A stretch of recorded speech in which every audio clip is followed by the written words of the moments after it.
Powered by GoGoat Sports in partnership with TSN, it is episode 60, season 4 of the Ray and Dregs Hockey Podcast, presented, as always, by our great title sponsor, Canadian Club Whiskey. Lots to unpack from the Stanley Cup playoffs, including the first team eliminated in the Winnipeg Jets, eliminated last night, the hands of the Vegas Golden Knights. Ray, we'll dive into what Rick Bowness said post-game, emotional, over the top. We'll get your thoughts on that in just a moment. But first, the Leafs and the Tampa Bay Lightning. No one can be surprised by this. It wasn't complete colossal failure by Toronto in Game 5, other than they failed to clinch. They missed an opportunity. They lose 4-2 to the Lightning.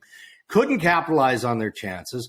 Vasilevsky was good. Samsonov pretty good. Let in maybe one bad goal. But, what can you say to Leafs Nation to calm them? Because there's this building sort of, kind of chorus of, oh no, here we go again.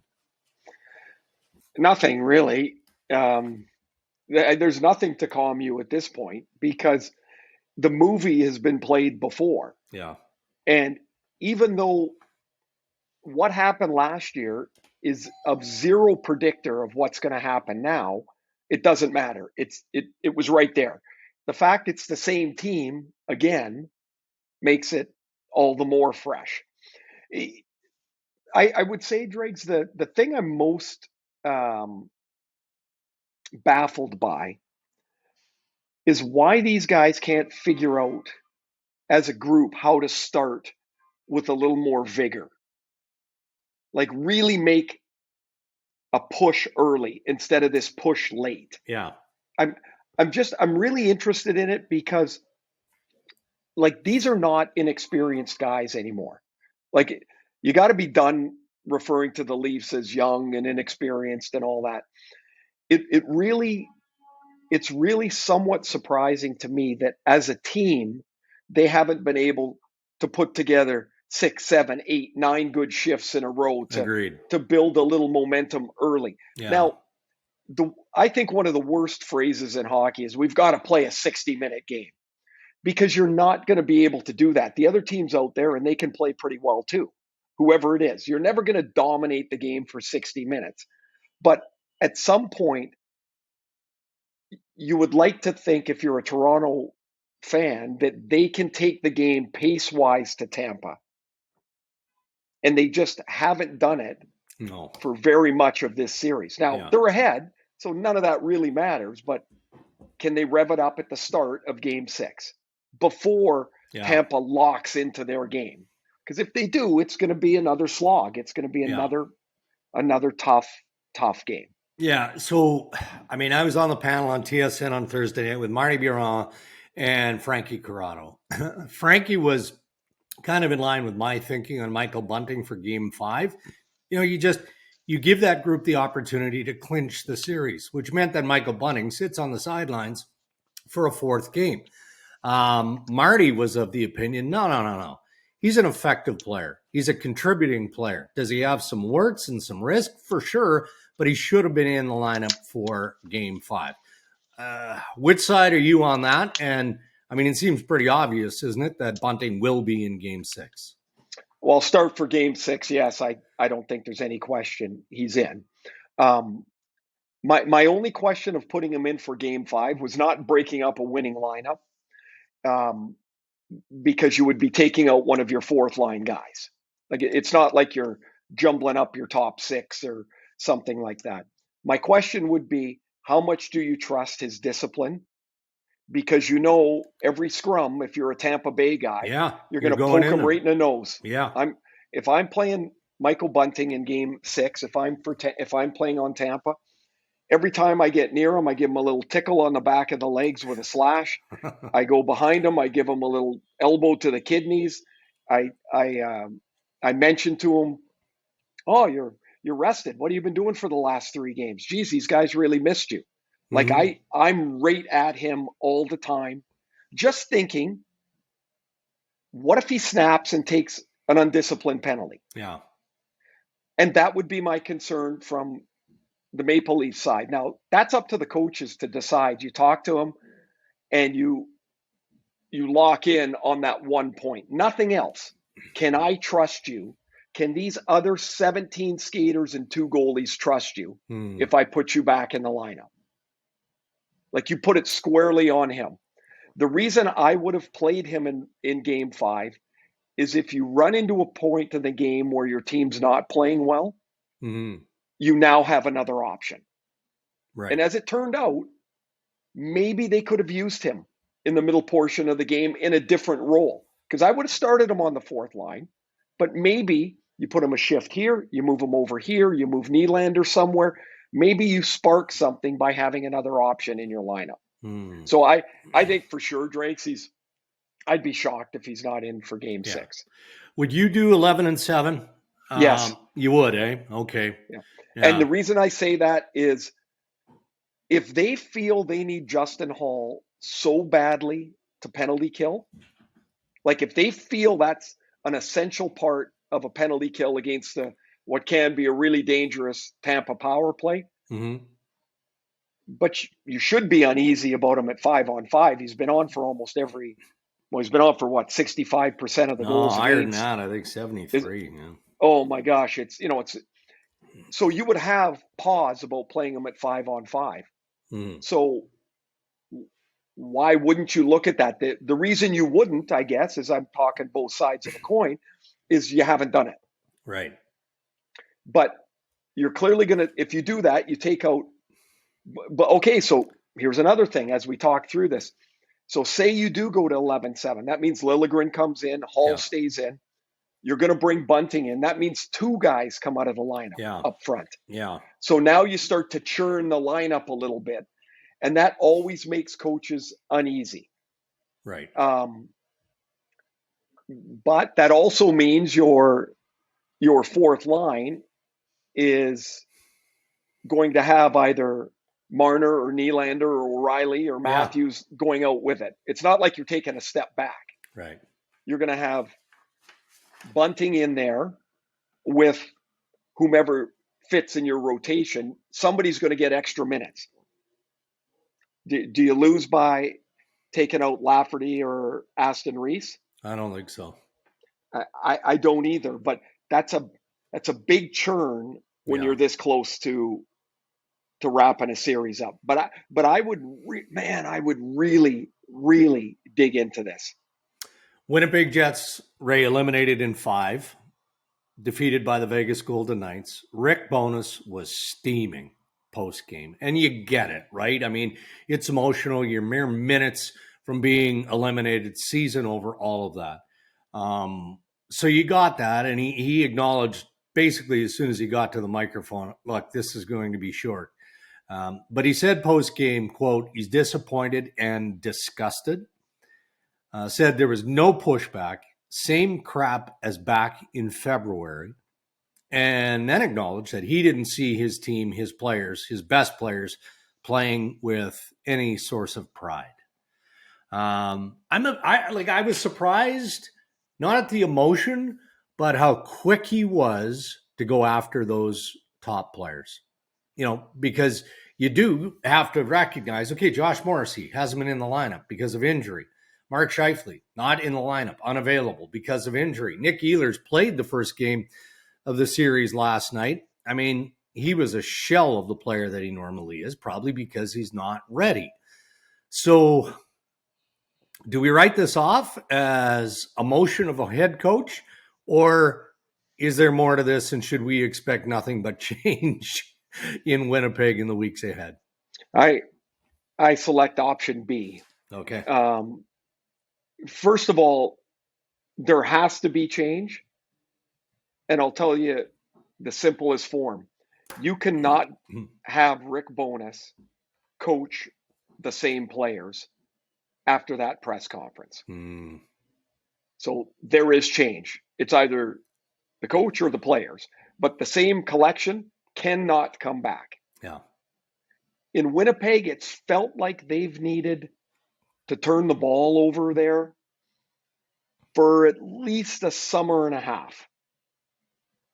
It's felt like it, but they've got good players. That's the problem. how do you turn it over without going backwards? Well, now they get into a season where Hellebuck, Scheifele, Dubois, I'm not sure if I'm missing anyone, they're all in the last year of their contract. How could you come back with the same team? Yeah. Like, you're going to walk those guys into their free agency year? No. Not going to happen. No. This is a Kevin Cheveldayoff's made, to my recollection, and you correct me, Dregs, if I miss out here, one real like huge swing trade, and that was the Laine Dubois trade. Yeah. Most of his trades are really measured. They've got a vision for what they've been able to build in Winnipeg. I think that has to change. And the reason is it feels like, we say all the time, a coach only has so much road with the team. It feels like that lineup has gone far enough down the road. They've shown that they're in a cul-de-sac now. They're going back the other way.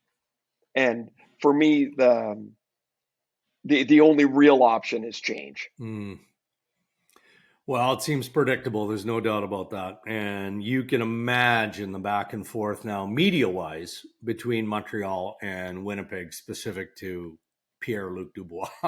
Like, I did Montreal radio this morning. The speculation is already amping up. And, you try and squash it a little bit.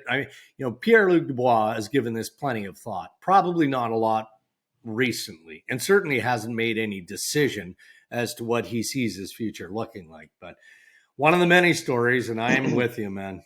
The change. Well, here's another one of that. So Dubois seems to me almost certainly gone. Right? Like that seems like, that's just the way it's going to go. Yeah. What kind of offers would the Jets receive on Connor Hellebuck? Ooh. Yeah. Substantial. Right. You'd get a goalie back in the deal. Yeah. Right. You'd get somebody back in the deal to play goal for you. Yeah. But you could almost, if they decide to move Dubois, Hellebuck, and then, Scheifele would be the third, you're not talking about, like, you don't have to be terrible. Yeah. You could bring back significant assets in those deals if that's what they decide to do. And I wonder, though, Hellebuck loves Winnipeg in the sense that he embraces the community, likes to ice fish. He lives a life in Winnipeg, but he wants to win as much or more than anybody else. So if Pierre-Luc Dubois goes and you decide as an organization, okay, well, we're losing one big center, let's throw Mark Scheifele into the market. Well, guess what?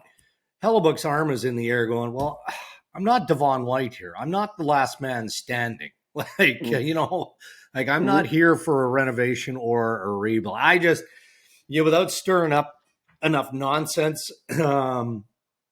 it's one of the most compelling stories, two of them in Canada, right? We've talked a lot about what may or may not happen in Calgary. Well, some of that has already begun with, Brad Treliving walking away. So Winnipeg, it's going to be busy, and there's going to be a lot of heavy lifting.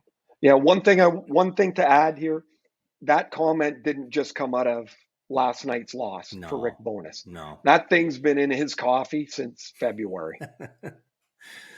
Oh, boy. All right, let's quickly tour some of the other series. You did the game last night, the Devils and the New York Rangers. And I want to revisit that comment from Jack Hughes earlier in the year when they had won a bunch of games in a row. And he's talking about, we're on a heater.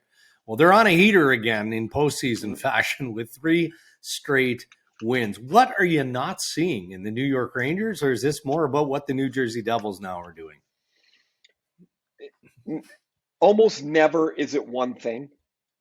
It's all we like to pin it to one thing, but it's a combination of several things. I'm going to start with the Devils. I thought way back with the Shanahan Summit or whatever the hell you want to call it, when the rules changed, I thought offense was going to go up because of the increased speed. Right. What I missed, Dregs, was how much of a defensive weapon speed could be. Okay. I missed it. The Devils played the game offensively this year with speed, and they kind of played defense. Yeah. They kind of sort of did. In the regular season, they averaged about 19 hits a game. Right now, it's close to 40. Wow. Significant, right? Yeah. They play when they don't have the puck, they settle into this 1-2-2 in the middle zone, and they're fast. And the reason I bring those things up is one of the problems the Rangers have is they're not fast. Mm-hmm. Kane is not fast. Tarasenko is not fast. Panarin is not fast.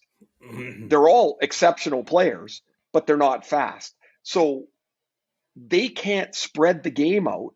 I had in a vision that the Devils wanted the game messy and transition up and down. Really, the Rangers need a little bit of that, so their offensive, creative guys can make a difference. Mm-hmm. I thought Zibanejad was awesome in the first period yesterday. Then all of a sudden, they give up a power play goal, a shorthanded goal, and game's over. Yeah. It's 3-0. Chris Kreider's tipped 4 pucks in the net and had 1 shot in game 3. Nothing in game 4, nothing in game 5. The guy is a monster. He can change a portion of the game if he uses his body to get in physically on a forecheck. He just has not and does not really do it a lot. The Devils are small up front. They're enormous on the blue line. They are big, yeah. Kevin Ball is an eclipse back there. Like, he skated by me a couple times last night. I'm like, look at the size of this guy. It's like a shadow. Oh my gosh. And he was really good last night. John Marino goes out there, does the same thing every night for 23 minutes. Unless you look for him, you never notice him. But man, he's good. He's just good. So all those things go on, and you got this goalie now that's building this aura around him. He had 22 saves last night. Yeah. It's not like he made 40. Yeah. The Rangers in game 3 had 36 shots. Mm-hmm. Then they had, let me check here, they had 23 in game 4, 22 last night. Like, the Devils have checked them into a standstill. And I'll tell you, if the Rangers go out in this first round, look out. Oh, I'm with you. There's another team we can throw into that pile we've just been talking about. No question about that. And anything is possible. I mean, they'll address the roster issues, but we could be talking about coaching. We could be talking about just about anything there. All right. Yeah. Let's wrap up headlines with thought on Boston, Florida, and the Carolina series. You've got Freddie Anderson coming in for the Carolina Hurricanes, and the Florida Panthers. I mean, did Matthew Tkachuk's overtime winner breathe more life into what the Panthers might be able to provide, or did it just prolong the inevitable? For me, it prolonged the inevitable. The Bruins don't have a 3-game losing streak in months, which is what's going to have to happen. I got to tell you, though, I got to hand it to Florida because they're overmatched just about everywhere. But, man, they have stuck their nose in this series, in particular in Boston. Man, they've done a really good job. Played a really hard game. 3 times they had the lead in game 5, and 3 times Boston tied it. Bobrovsky was awesome. He was terrific. And so if you're Boston, though, now you're like, it's a little bit. Yeah. Little crampy. You go back to Florida, and, it's the same thing as the Leafs. What if you lose there? Yeah. Now, all of the heat would be on Boston in game 7. Right. Okay, Carolina, Islanders. Freddie, what do you see? Well, I don't know. When's the last time he played? Right? Like a playoff game? It's been what, 2 years? 2 years, I think. Yeah. So, and there's always moments of jitter around Anderson. Yeah. I still think Carolina plays the same game as the Islanders. They just play it a little bit better. Yeah. Like that's what I think this is the end game of this. But Carolina's running out of players too. Yeah. And you know, put it this way, whoever gets the lead's going to win in that series. That's like 10 years ago playoff hockey. You get the lead, you pretty well lock it down. Those are your headlines.